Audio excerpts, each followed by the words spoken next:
Here we've got iPad Pro 11, and let me show you how to change date and time on this device. So at the very beginning you need to open the settings, then find and select General, and here click on date and time right here.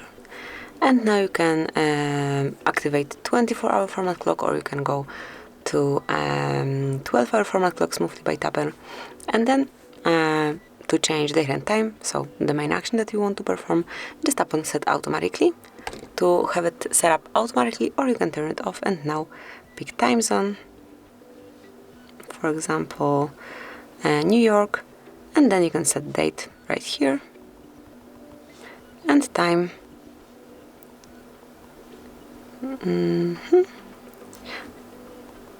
Manually by yourself, so from now on it's up to you what date and time it currently is. Then smoothly mark here, and now it is changed. If you'll go back here again, you will see this setup date and time.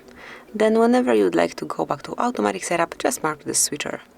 And this is it. That would be all. This is how you can customize date and time in your iPad Pro 11. Thank you for watching. Please subscribe our channel and leave the thumbs up.